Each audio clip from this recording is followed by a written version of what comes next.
Welcome back, everyone. Welcome to CalmR 103 Speaking and Listening, Chapter 5.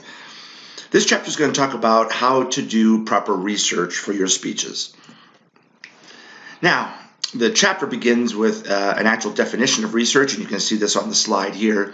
But the two things I want to talk about here on this particular slide are primary research and primary sources. Remember, primary research is new research. Nobody's ever done it before. It's carried out to answer specific questions basically on an issue or to try to discover new knowledge. And of course, primary sources goes hand in hand with that. Primary sources are the first line of defense, first line of sources basically is where it boils down to. It's firsthand knowledge, straight from the source basically. It's information that is unfiltered and nobody has seen it before. So when you're doing your research, that's what you'll be concentrating on, is doing primary research and using very simply primary sources. However, there could be an opportunity for you guys to also use secondary sources. And this is information that's not directly from the source, information that has been comprised by other people and then very simply put into an article. So you can still use secondary sources, but you also have to reference your primary source also. Where did this person get their information from?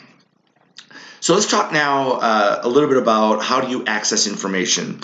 There's several ways, as you know. Of course, the easiest way to access information, of course, is through the World Wide Web. There's no doubt about that. All you got to do is just let your fingers do the walking, and you're on the internet, and you can find a lot of great information out there. But not all that information is credible. So let's kind of chit-chat a little bit about that.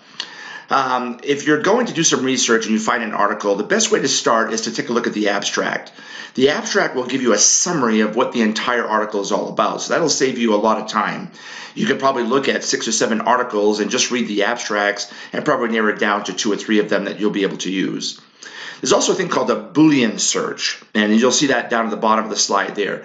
When you do your search, you add very key words such as and, not, or, and it'll filter out thousands upon thousands of articles that you really don't need to see. So let's talk about the internet research. Now, there are legit and not so legit websites to go to. The ones that are recommended by our readings is very simply .com, .edu, .gov, and .net. Those 4 are legit, so if you get any information from one of those domain sources, then you're going to be good to go.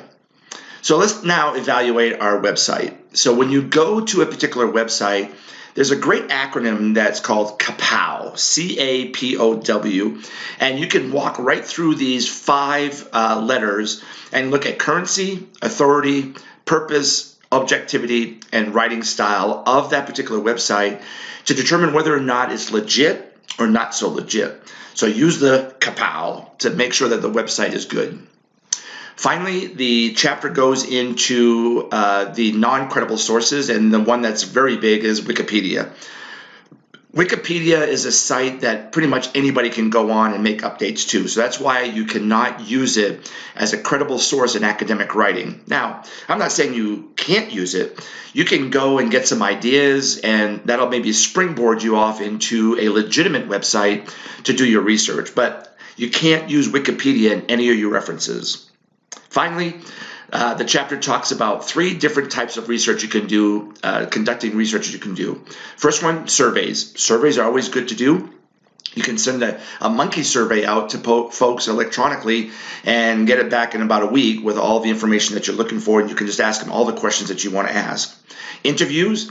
You can set up an interview with maybe a doctor in the local area, maybe a lawyer in the local area, somebody that has the authority figure, and go interview them for 10, 15, 30 minutes and bring that information into your presentation. That's legit. And then finally, my final note to you is common knowledge. Common knowledge such as George Washington is our first president. We landed on the moon in 1969. That's all common knowledge. You don't have to cite those sources. However, you do have to cite unique knowledge, something that we wouldn't know, the average Joe, I guess you might want to say, wouldn't know about. You definitely have to put that on your reference page or on your reference slide for a presentation. So I hope Chapter 5 has given you some ideas of how to do good research, places to go to get some great information to put in your presentation. I wish you the best of luck and see you on my next video.